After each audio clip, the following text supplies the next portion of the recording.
Julie is going to mute all of you so that the sound is of better quality, and I'm just going to take a moment to welcome you all to this time together to talk about something that's really important to me, and I think it must be to you as well. And so may this be a place of nurturing that lights up your heart and your spirit and relieves you of some of the heavy burden that you might be feeling right now. This is not an event or a time in which we're trying to add stuff to you, but we're trying to lighten your load. So I so appreciate your presence, and I acknowledge how wounded we all are feeling right now, and scared, frightened, dejected, kind of hopeless. And again, tonight is about finding the core of hope within each and every one of us. So rapid expansion is upon us. If we can open up to the losses and maintain our core centers, tonight is about the very basics, with more to follow if we all wish it to. The journey begins from silent strength to a full-hearted call to action. So we are in rapid response here. This is not about a course that will go on for a long period of time. We are hoping to give you a lot of tools to work with and a desire to continue working together with us so that we can accomplish things right now. It's not about a long course of curriculum. It's a way of developing deep and hopeful ways together to create change right now. And so, as we always do when we gather, we start with a moment. So I invite you to close your eyes with me and take a nice deep breath into your beautiful body temples. And imagine that with each inhalation and exhalation, you feel a sense of relief, as if each breath has with it a sense of fresh air about it. And without forcing the air into your beautiful heart centers, imagine that it brings with it a clear, crystal clear, golden light that opens your heart centers to all that is, whether it's pain or loss, hopefulness, joy, possibility. We let the ruminations of our heart lead the way tonight, and in all ways as sacred activists. We activate that part of ourselves that knows what it knows the truth of its being, and it is not afraid to act. But we go in tonight knowing that we must nurture and strengthen the very core of our beings in order to be resilient activists and helpful servers in this world of ours. And so I say thank you for joining us, and so it is. So I just want to thank a couple of people as we get going.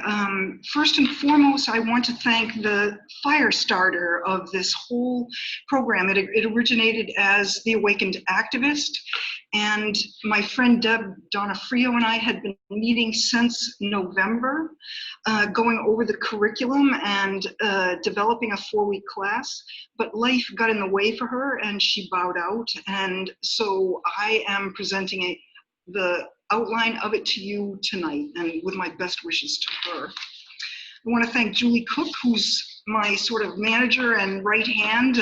She's going to take care of us tonight, and I really thank her for all that she does.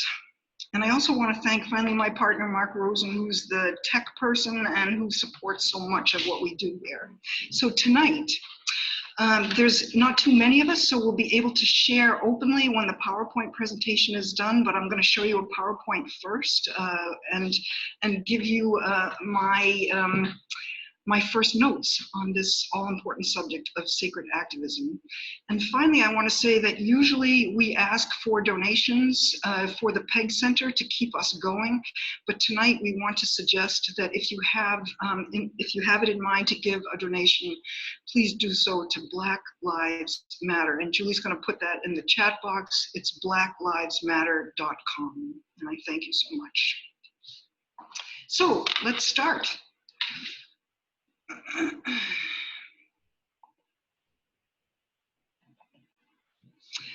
So, we're starting a conversation about sacred activism.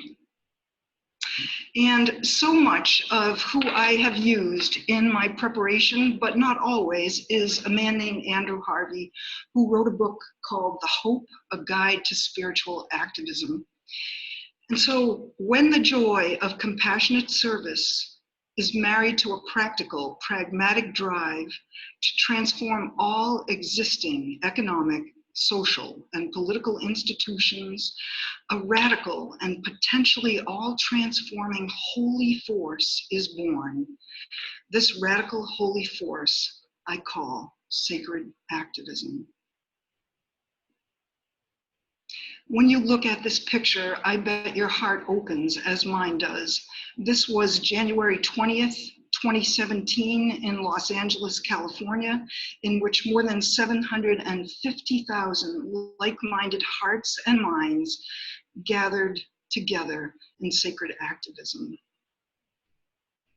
Sacred activism runs the gamut from protests to courses to books to standing on the street to being a party of two and giving out information in your community. A sacred activist is someone who knows that the profound crisis the world is in is challenging everyone to act from our deepest compassion and wisdom, and who is committed to being, in the face of growing chaos, suffering, and violence, what Robert Kennedy called a tiny ripple of hope in the center of energy and daring. Andrew Harvey. Hope in a young girl. Hope in the middle of downtown Newburyport.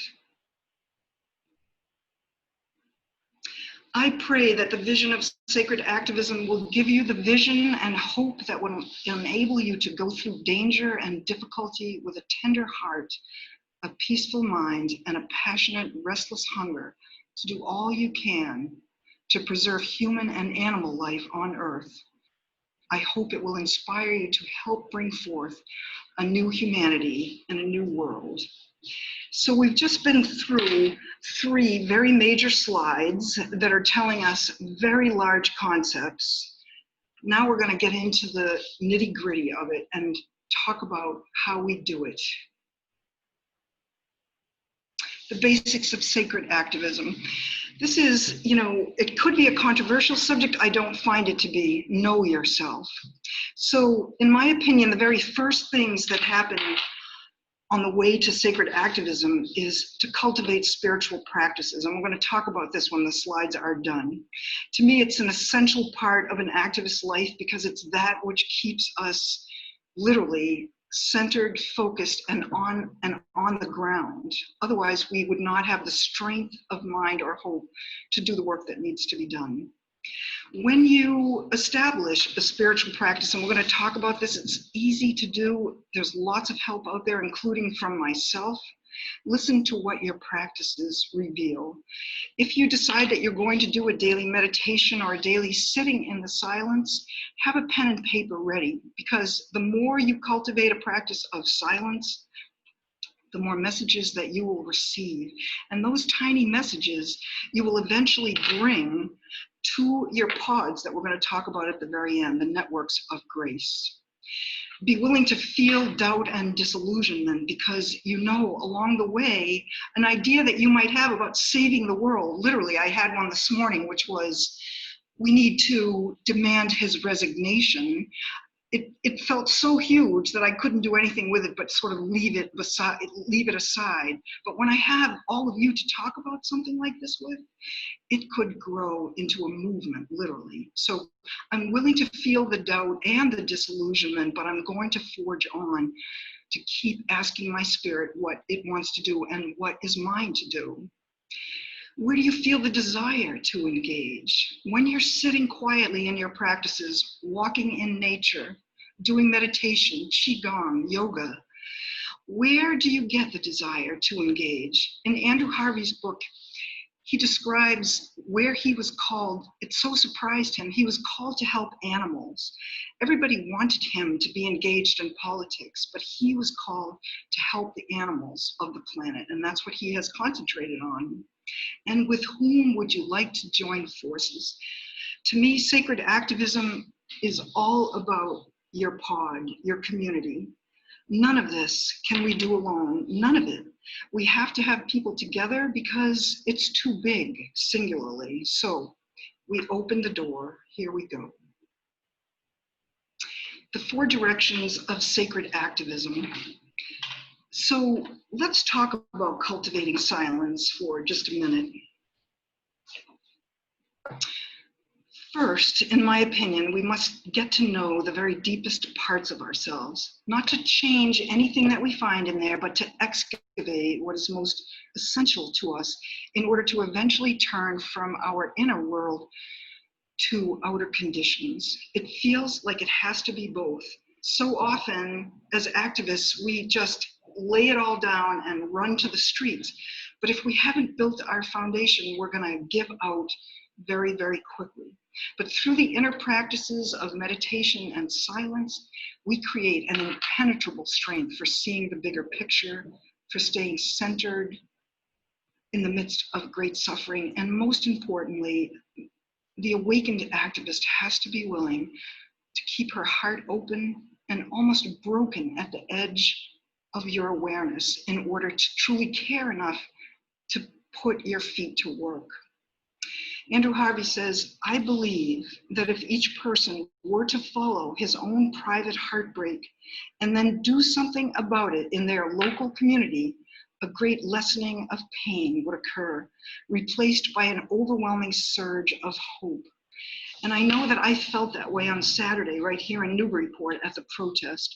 There weren't too many of us. We were very timid. We had masks on, but the young people led us, and there was such an amazing feeling of hope. So after you enter the silence and you get comfortable with it, your next job is to listen carefully to what's happened. Listen deeply to what is going on in there. And that's what I mean about strike sparks and small avenues of inspiration. You know, Julia Cameron, in her beautiful book, The Artist's Way, said so often, when you have a creative idea, be mindful not to share it too quickly, but allow it to percolate within, gestating, nurturing it, giving it all the air and space that it needs before you give it out to discernment for other people. So this is what listening deeply really means. After you begin your practices into the silence, be careful to listen and nurture what you're hearing. Managing resistance, we talked about just a minute ago for a little bit. It's a very big part of becoming a sacred activist.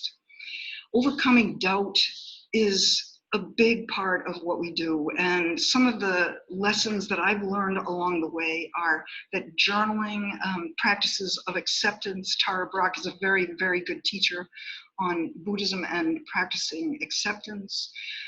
Dialoguing with the resistance, keeping company with your ideas, not sharing too soon, and letting a strike spark percolate and grow into an ember. And finally, number 4 is finding your pods or creating networks of grace. And what I am hoping is that out of this evening, we actually create one ourselves. And it simply means that we are willing to talk together, to meet together, to develop ideas together, to break off into small groups if we want, when we think of the idea that we want to create. And perhaps these networks of grace and small pods begin with practices like meditation and prayer, going deep into ourselves in order to find what is common ground among us and where we want to put our time. So here are some of the tools for exploring the 4 directions of sacred activism. And I know that this is a lot of information, but I thought I would lay the groundwork and then we'll talk. Practice meditation. Create an altar in your home. I have an altar everywhere. Like there's 4 in the gallery. There's 1 when you walk into my house. There's 2 in my bedroom. They're all over the place. Spend time in silence every day, which I think during this pandemic has become slightly easier. Getting comfortable with that silence is a whole different thing. Learn from the masters. Create a bibliography of teachers, guides, and mentors. This is where I can come in. We've established, Deborah and I, a huge list of resources from podcasts to webinars to books, etc. Write everything down, from ideas to dreams to inspirations. Practice non-judgment of your thoughts and practices. Allow, that's a big, big word. Explore Mother Earth. I have found that in the practice of deepening, that if I'm not connected to nature, the practice doesn't hold.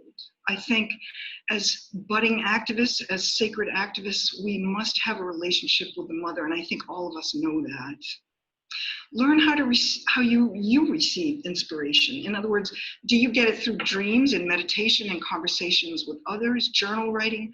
You know, I'm an extrovert, so I tend to get it through talking to others, and yet I'm also very grateful that often the ideas come to me in meditation in a complete form, and I listen. I have learned to listen.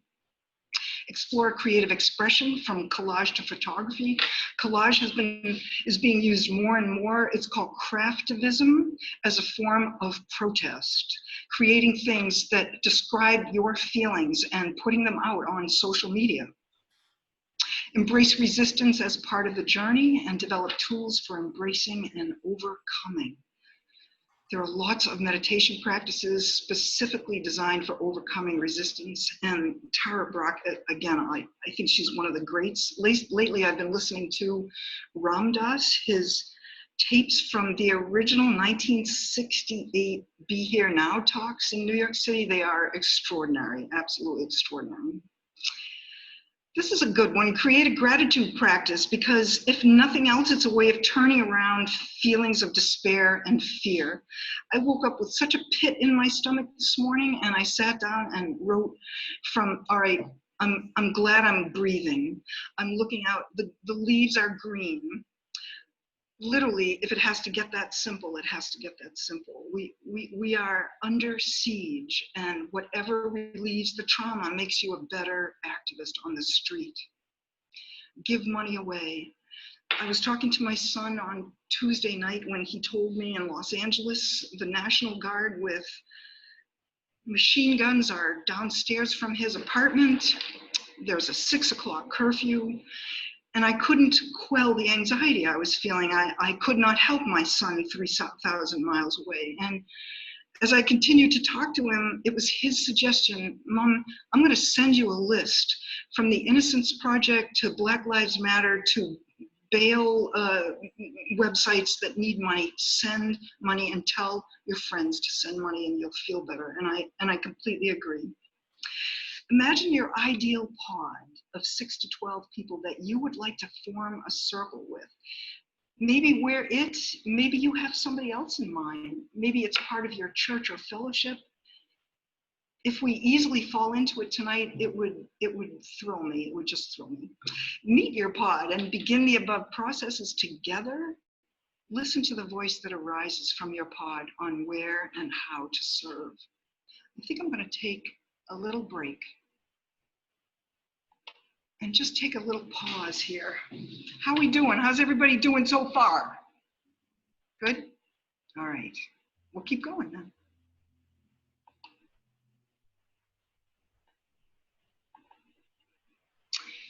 This was very, very helpful to me at one of our huddle meetings recently.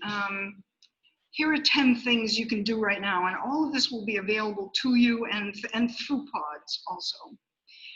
Write down one thing every day that makes you feel grateful to be alive. At the end of every month, read it out loud to yourself. Cultivate a practice of communing with your heart, whether through meditation, contemplation, writing, walking, or hugging the natural world. When inspired action occurs to you, write it down.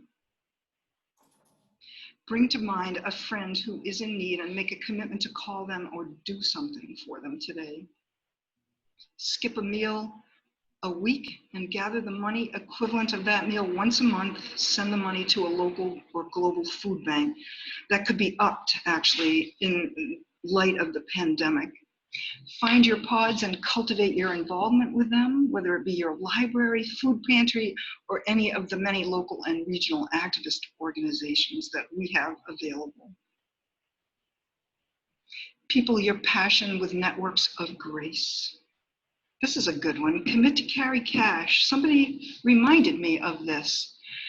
It's like we don't often carry cash, and now we're not even seeing people necessarily, but if you have cash and you see somebody in need, it's a beautiful, beautiful gesture to be able to give it away. Consider tithing 10% or whatever you can to causes of your choice. Be a fearless leader and take good care of yourself. So what I wanted to do now was let that sort of sink in a little bit. And, you know, if you feel comfortable on your chat box, if you want to speak to these questions, I'm going to ask you a couple of questions. And I'd love to just start a dialogue about it.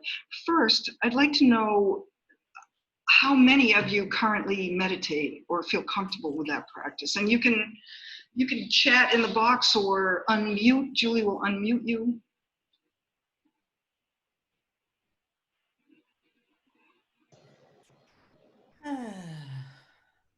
Anybody?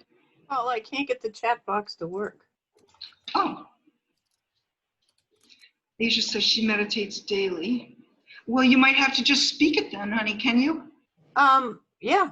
I meditate infrequently, but mostly when I feel I need to do it. And I know well when I need to do it.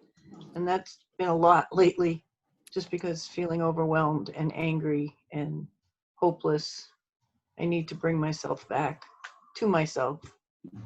Yeah. Because those feelings really aren't productive at all.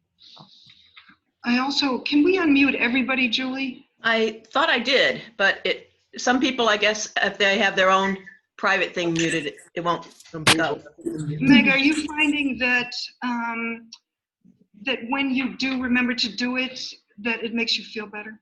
Oh yeah, absolutely. Yeah. And I know that you live out on the island, and so I am thinking that your walks are meditations. No, they're not. And the reason they're not is that I go out and walk and there are people without masks and people doing things they shouldn't be doing. And I actually end up being angry, and that's not a good place to be. The beach is better. Walking where I live is not so great, but sitting out in my backyard and looking at the beauty is awesome too. Yeah. So that helps. Anyone else? Anyone else have a regular practice that they do, or just starting out, dipping their toes? I do walk daily on the rail trails. Where Do you have a daily meditation practice, Nancy? it's more like a walking meditation.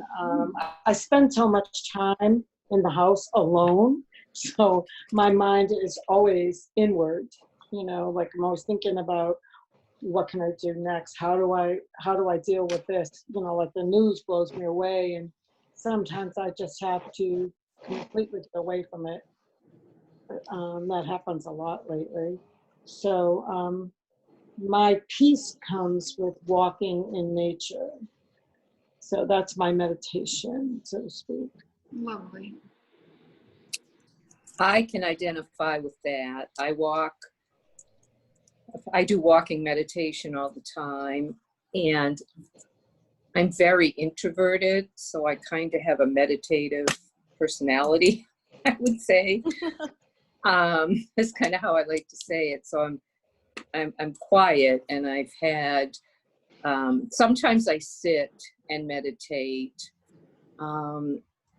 and I've been doing more lately because we're alone. And I actually lived in New Mexico, and I was at Andrew Harvey was there once. I was in Taos, New Mexico, and he was doing a big sacred activism thing, and he's pretty dynamic.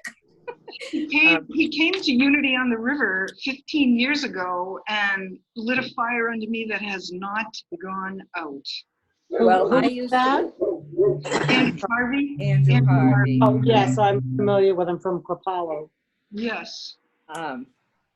Yeah, and when I lived in New Mexico, I would some days sit all day. And I can remember, it's a very different energy out there. It's nothing like here. And of course, not what's going on now, obviously wasn't going on then. But I would sit for the entire day. And I can remember at the end of the day, I would think that I hadn't had one thought. And I know that's not possible, that we think all the time. We can't not think. But I was so peaceful and so unattached to thoughts that I had, being in the place that I was and the lifestyle that I was in at the time, very contemplative lifestyle. But anyway, so it is a beautiful thing, and it's harder, obviously, like we're all saying now, because I'm trying not to watch much news, but at the same time wanting to. Thank you so much. I'm wondering if people would find benefit in practicing together like this, like the Brady Bunch. It's something to think about. I definitely could use that, for sure. I do one myself. I mean, I join one a couple of mornings a week that very little is done except we gather and set the intention and sit together for 20 minutes in silence, and it's very, very effective. Like, do you feel as compelled as I do that with that foundation, not necessarily just meditation, but with the self-care that goes deeper than taking a bath or putting on nice bubbles or whatever, will help you as activists out there? Not that all of that doesn't help. Yes, Nancy. Speak to that. I have done some silent workshops, where there's no conversation, but at a specific time, you had to all come together. And in the meantime, you're walking around on the grounds individually, but at a certain time, everyone gathered. And what happened in the process of the day was, as the day passed, each time you came together, the time you wanted to spend together became longer and longer. And the energy grew more and more. So there is something to that group concept, I think, of building the energy. I feel that way too. So my next question now is, how many of us are involved in activist activities? And I know from looking at this board that all of us, I bet, are. So it's... my activist activity is my work. It's what I do for a living, basically. And I work for a company that is constantly teaching us ways to improve our interactions with our clients. And we have a book club going now on racism. This whole white fragility thing has me in a tailspin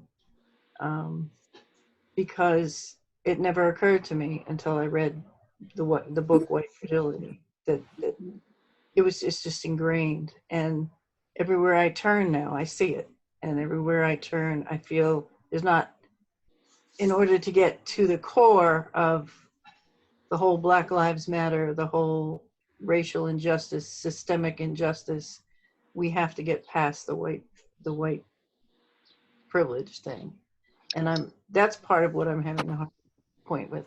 And that's when my brain just goes insane and I have to stop and sit back and quiet myself. Well, so let's take the last 2 weeks, because, I know most of you, and I know where you're plugged in and how your hearts work a little bit. And so it makes sense to me that the pandemic would be, first and foremost, such a traumatic experience we're going through, but the last 2 weeks obviously has added to that. And what I found for myself is that if I'm plugged in outside of myself only and don't remember that the more trauma I'm witnessing, the more I gotta solidify my base, then I get in the state of anxiety that does nobody any good. So after the protest on Saturday, I literally was overcome, and it took me 3 or 4 days, because the feeling that we're all having is it's too big. It's everywhere. Where do we put the fire out? There are fires going everywhere.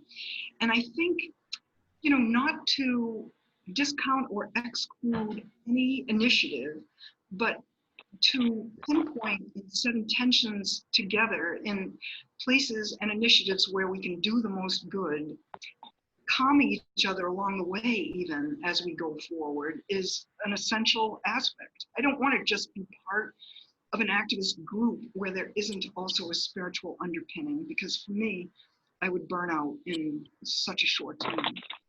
I wonder if anyone else is experiencing that. Burnout, overwhelmment. Yeah, Yeah, absolutely. definitely.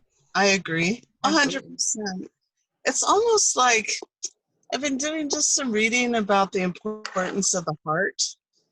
And I think no matter what your religious beliefs are, that seems to be the one thing that ties everything together. And if I get caught in too much analyzing and thinking, I just like immediately go out of my heart realm. Like somebody was sharing about walking and getting mad at people for not wearing masks and not social distancing and all those things.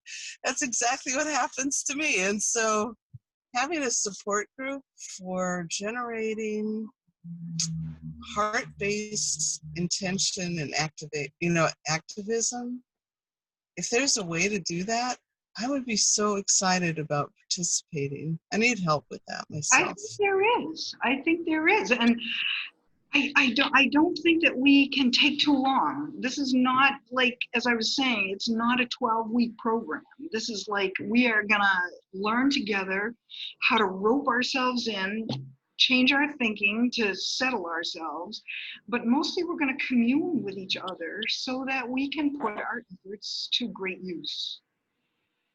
That's what I think. That But I don't sounds neat. Do you find, oh, sorry, go ahead. No, go ahead. I was just wondering, Paula, I noticed somebody said when they were doing their art, they feel really connected, and other people who say when they're out in nature, they feel that meditation and that connection. So I wonder if, I don't know. I don't know what it is. Anyway, I'm sorry. I was just thinking about that. That's all right. I have a hard time just sitting still and being in meditation. That takes a lot of effort. Yeah, it does for a lot of us. It does. Yeah. Nancy, what were you going to say, Nancy Claire? Well, I know that in the beginning when I went for walks and I would see people without masks, I would get a little upset.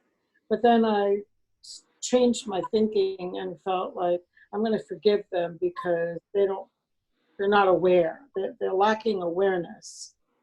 Okay, so I just bless them and keep walking, and now I don't get all upset about it.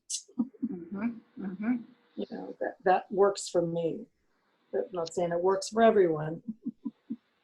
There are also ways of meditating together where you are not just sitting still. There can be prompts. There can be, especially if we are looking as a group where our hearts centers are commingling, then other exercises during the meditations would be very helpful to us. Say we wanted to get together and form a pod.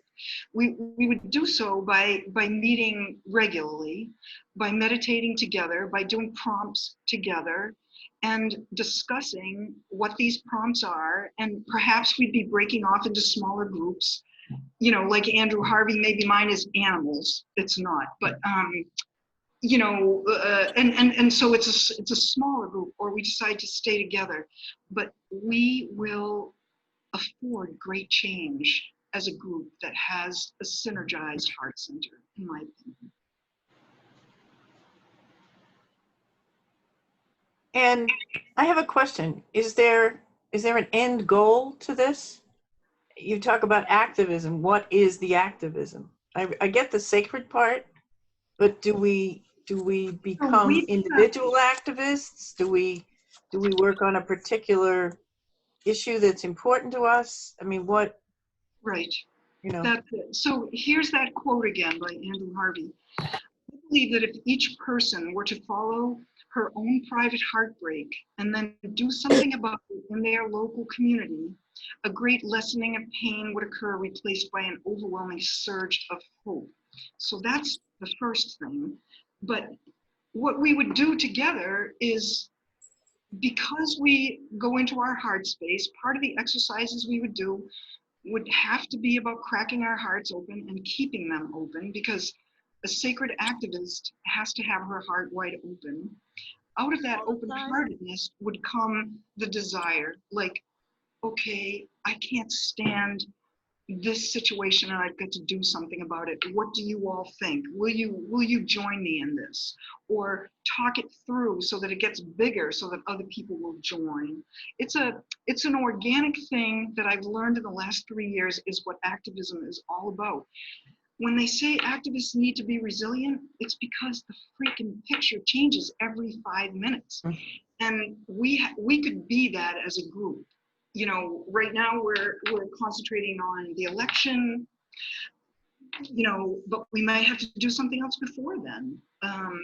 Do you know what I mean? It's an organic thing that would come out of us.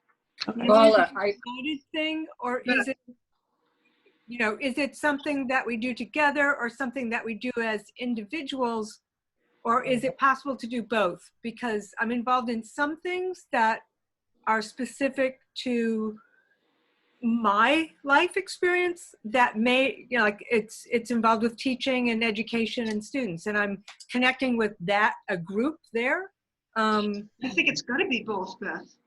And so I would think it would need to be somewhat fluid also, because I think we're all in our own, you know, our own personal histories and our own personal interests, as well as some may be in common. But I suspect a lot of us are working in disparate other groups and fairly active in them that are not shared amongst us. Yes, agreed. Nancy Peace, I want to get you in here and then we'll keep talking. Okay. For me, the reason I came onto this call is not about looking for areas to be active, because I am active in several things, but it is the resilience piece and the not getting overwhelmed. So if I were to stay with this group, it would be not so much about finding a place to be activist. It would be finding a place to help me stay resilient. I mean, I took a 3-hour nap today after being on another Zoom event, which actually is a very good, I mean, it was run out of Georgetown University with some, my history is I'm a labor mediator and arbitrator. So I have a lot of experience in mediation and peacemaking and various things. But I was still overwhelmed. Let me see, how can I say this? They were provoking me to think really hard about systems and systems of oppression, systems. I work a lot with police. I have a lot of good relationships with police, but nevertheless, kind of the structure of policing historically and what is it that it's protecting. So it's just intellectually a lot of stuff to think about. Yeah. And how do I not have to take a 3-hour nap every time I do a Zoom call? Sure. And how do I stay effective? And I think that I can only stay effective if I can stay resilient. And I do think a piece of that, I tend to be emotional a lot. I think you can tell that. I sometimes have a hard time being at peace and being reflective and listening well enough. Anyway, so for me, this group would be about that. It would not be about finding an activist. It would be about finding resilience and peace. So the model itself can be used for people who are already engaged in activism by supporting them exactly how you said, or it can also work for those of us who might have resistance to activism because it feels too big. I don't think that that's what's going on in this group. So to create an atmosphere of resiliency, practices that help us stay strong and centered, a place where you feel supported by each other and can bring your various activist issues, pains, and traumas to it, makes you a stronger person on the outside. So it could serve that very well, Nancy, very well. Nancy, I like the 3-hour nap thing. I'm gonna do that. That's one of my coping strategies, so I can't Do deal. it too. I can Oh, fall that asleep sounds like good. that. Is Give her a everybody 3-hour on garden. this call- is everybody on this call plugged in? Like, Corinne, are you plugged into an activist sort of way of life that you like, or are you looking for more? I feel compelled to get involved in the election, Hmm. and I'm also doing another program tonight to learn about how to get involved in the fight against racism. And so let's take a poll, my darlings. You know, this is organic. It's developing as we go. We don't have to come to any conclusions, but I'm getting the sense that if you are interested, you'd be interested in a deep resiliency activist support Mhm. group. Yes. Mhm.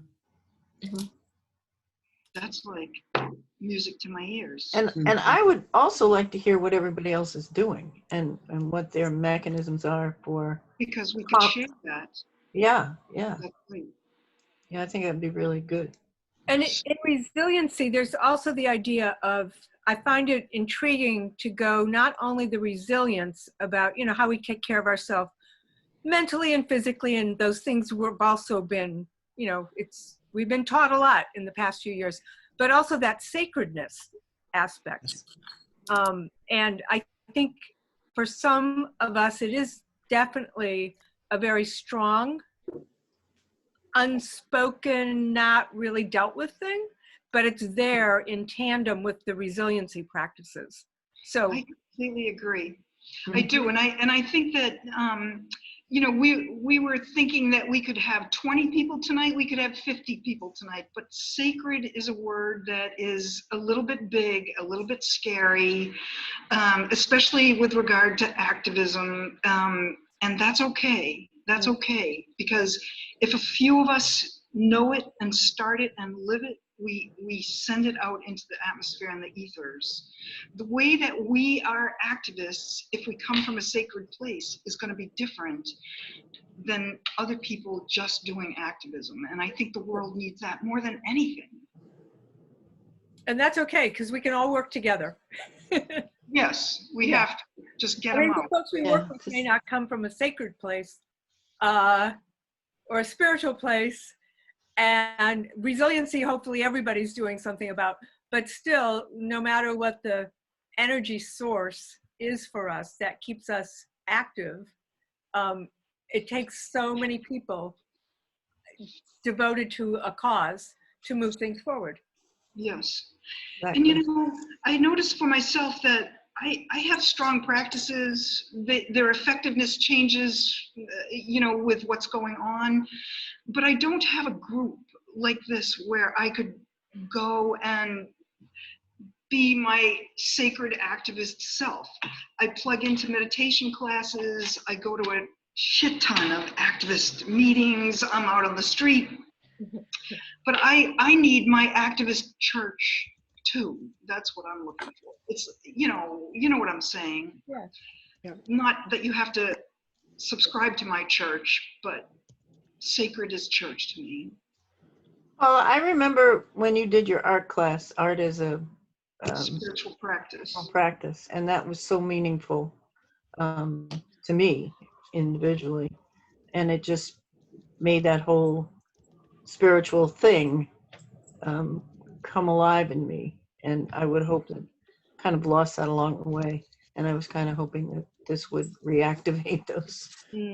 Yes, you know, and I have so many resources that are just, you know, I mean, wonderful past, you know, we just finished The Hidden Life of Trees and the book Group Braiding Sweetgrass, The Hope. This woman, Joanna Macy, is a deep ecologist who has many, many books. This is called World as Lover, World as Self. I don't want to become a book group, but there's lots of opportunity and resources that we can use to strengthen ourselves. You know, I think that the bond that could be created among us is the most important part in terms of how we can then go out into the world and be our highest and best selves. Michelle Gallant, you said something in chat that I missed. Would you like to say it? That I don't see myself as being an activist. And I have a lot of friends who are, and I often feel guilty about that. And I have a lot of resistance about it. Like, Yes. I don't know, what can I do? What's it worth to write letters or whatever? Like, I feel very resistant to it. So I'm not sure why I joined this call. I mean, recently, last week, I had it with myself. I was like up to here with all the times that I've said, I'm going to learn more about racism, because I had somebody tell me, a Black man tell me he hasn't been able to sleep. And it was like a hit in the chest. And I said, okay, enough. And I did post this on Facebook and got a few people from Unity to start reading White Fragility together, and we're gonna get together and talk. And it's having that, like a commitment to that small group is like, okay, I want to start watching, like TV shows that are more geared for the Black community, or listening to podcasts. And like White Fragility has blown my mind. Yeah. It's like, oh, of course you should be watching that Black news program, because Black people have to only watch white news programs. Mhm. So it's been very eye-opening. Yes. I mean, I have so many areas I feel like need work, like the climate especially. I think Issues around learning. food and so Yeah. many things. Food and climate is, Yeah. but we got to get them out too. So Yeah. we have to, anyway. Yes. Please. So before we leave tonight, I think Meg has a question or a comment. It wasn't really a question. I wanted to say to the lady who's reading White Fragility, your name's not there, and I'm terrible. with Michelle. names. Michelle. I put it in the chat. Okay. Sorry about that. That book absolutely blew my mind. It just Amazing. turned my world upside down and made me so aware of how privileged as a white person I am. Mhm. That the entire culture is based on white culture. Oh. That anything outside of that is the other. And it just so astounding to me that there are people who live their lives every day feeling outside the major culture in the country that they live in. It's just, how painful must that be? How scary must that be? And I'm feeling hopeless in knowing what to do about it. I just, it's overwhelming to me. It's very, very paradoxical to think about reaching that end point, Meg, of what to do about it through sacred practices. It's a big leap, and yet it works. It works. I don't know, but it just like painting. Painting worked, and there was no fucking instruction. There was nothing. No. Meditate, do whatever, and boom. Meditate and paint, and you painted great things. Yeah, well, I did that. So I guess what I'd like to know is just, put in how should I do it, Julie? Like in the chat box, you want to go on with this, or, this is so organic. We can go into chat and say yes, no, maybe. Or you can also, if you feel like you don't want to, there's no hard sell here. If you feel like you just want to reach out to Paula a little bit later, that's something that can, you can do as well.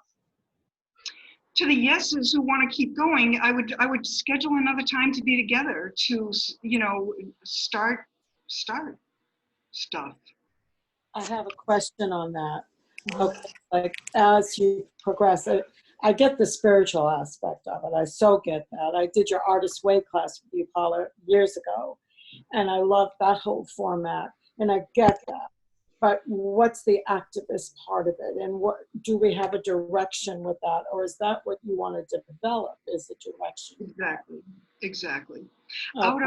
Out of our minds and hearts come either individual support for the actions we are doing already, or a group effort of any kind or amount. It's sort of like the basis of how the huddle started. It's like we are catalysts for conscious change at the huddle. So we bring and give ourselves all the information we need, where we educate ourselves, and then we encourage teams, pods of people to initiate their efforts, and then we support them in that. So in a microcosm, this group could do that. What do you most want to do? And maybe after a couple of weeks, you figure out what you most want to spend your time in.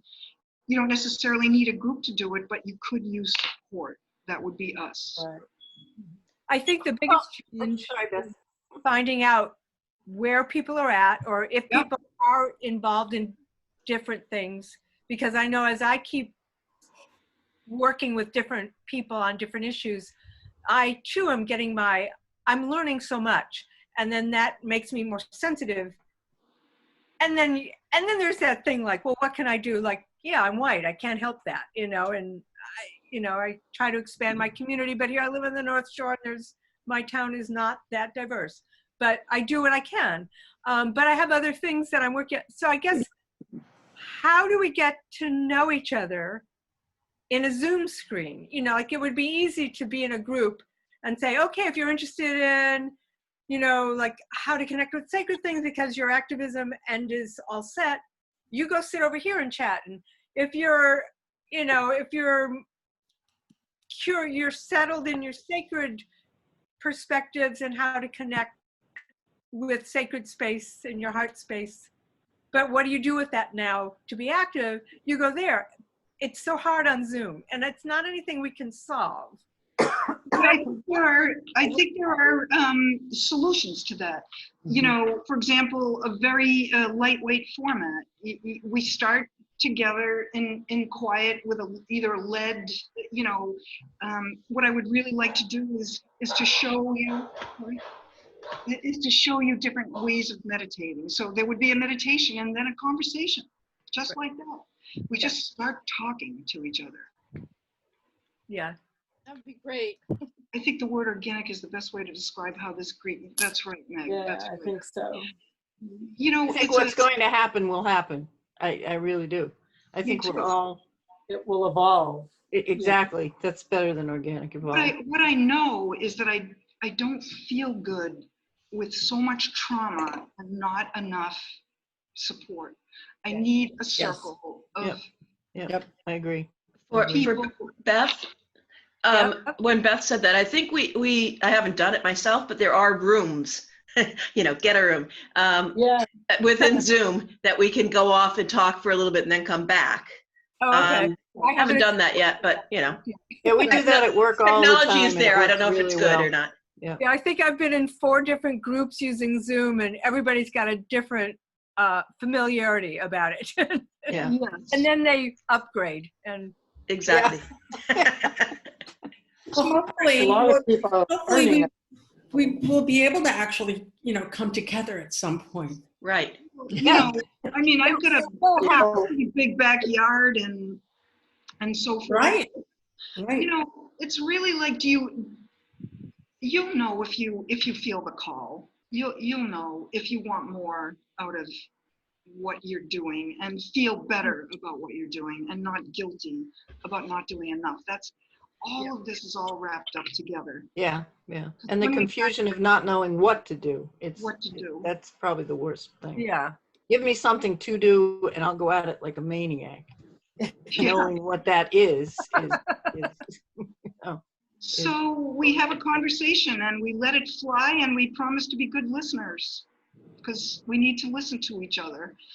If I am always cutting you off because I got something I want to say, then I'm not listening to what could be an avenue for activism for me. Like I have so much. I have a question for you too about like your PowerPoints. They had a whole lot to think about and they went by very quickly. Very fast. Is that PowerPoint available to us later? Oh yes, I can send it to you immediately. Great. Julie, how do I get emails? Do you know? Or? That's what I'm writing in right now in the chat. If you want to get the PowerPoint, please leave your email with us. We may have it, but I don't want to guess that and have to search for you. Don't search for it. It takes too much time. Yeah. Where do we leave All right. it? I think I have every single person here. I don't know who Julie is. Who is Julie? I know you have mine. Yes, I do. The other Julie's on mute, and I don't know who it is. Okay, all right. So I want to meet every week if we're going to do it, all right? Yeah, Yes. definitely. And everybody's very zoomed out. Yes. And, you know, I don't have a regular job. Yes, I do. Thursday is Zoom hell for me usually. Yes, me Today too. wasn't so bad. So by the end of Thursday, I'm toast. I actually like late morning Zooms. Is that ever a possibility? Because we're not so. Wait. have Not with varying my On the right day, maybe. not my work schedule probably isn't going to work for that. at Okay. all. Yeah. Loud AC on next to me. It's okay, Julie. Thank you. All right. So we put a poll out for when we need an hour together a week at least. An hour a week together. Is 6 o'clock a good time for people, or is that just? Yes. It is for me. Yeah. It is for me. Too. For me. 6:30. Maybe 6:30. Wednesday night. Yeah, like Wednesdays at 6. I don't know. It works with me for 2 months, and then after that, I have a regular Wednesday rehearsal at 7. Oh, It let's. works for me for 2 months. Well, and then we'll change if we have to. Okay. Yeah. All about flexibility. All right. So Right. are we saying then that, all right, so let's see, today's the 4th. Today's Thursday. 10th, What about the 10th? that's Wednesday, yep. I can't do it. No. I can do Thursday. She's very flexible, though. Yeah, really. The There is, flexibility is amazing. There is one Wednesday a month that I will not be able to join at that time. Okay. Well, maybe Wednesday isn't good then. What about, I like Mondays. Mondays at 6. Marnie doesn't like Monday. I have yoga on that night. Okay. We But- could do a little, there's a, with everybody's email, we can send out an email blast. that Yeah, has, survey. Yeah. you know, figure out which days work, a I'm little gonna poll. suggest, is it okay if we could start on the 17th of June, a Wednesday at 6? That would give me 2 weeks to get a nice curriculum sort of together, or at least not a curriculum, but a form. And then I'd be good to go on Wednesdays at 6 for a little while. 17th? 17th. So we're gonna call it the Sacred Activism Group from 6 to 7. Is that good? Yep. Works for me. June 17th, which is a Wednesday. Yep. At And 6. I will send you out a Zoom link and a reminder. And also I'll send you out my ideas for how we can format this to our best advantage so that we're not stuck in the weeds, because the earth won't wait. No. Neither will I. Paula, can you send the information on the Andrew Harvey book? Because I've never read it. Yes.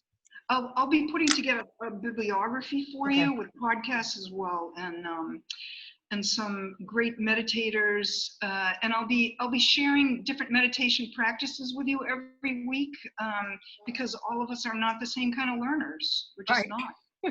Right. Sounds good. Sound good to you? And let's see what happens. So Just see what happens. Paula, Donna Dia just showed up, but Oh, geez. All I'm right. letting her in. Yep. Okay. All right. Oh, Donna Dia, we're just ending. She can't hear. Can you hear us, Donna? So much. You're so welcome. Thank you. Nice to Okay. Thank you. meet you all. Thank you. You can reach out to her separately. I'll see you on the 17th. So Donna Dia, I'm going to fill you in because we are just ending, but we're starting a group. I had the wrong time. I'm so I thought it was at All right. 7. So I know you're going to be part of this group. So put on your calendar, June 17th at 6 o'clock is our next meeting, and we're going to go forward with this. Okay? Okay. And I'll explain it to you by email. All right, June 17th at June 6 17th. o'clock. Yeah, hello We got everyone. a pod. Here's our pod. Say hello to everybody, you guys. Hi everyone. I'm sorry. I thought it was at 7 like the other meetings. I know. I'm sorry. I No, cheated. it's not your fault. It's me. I don't read sometimes. Lazy time.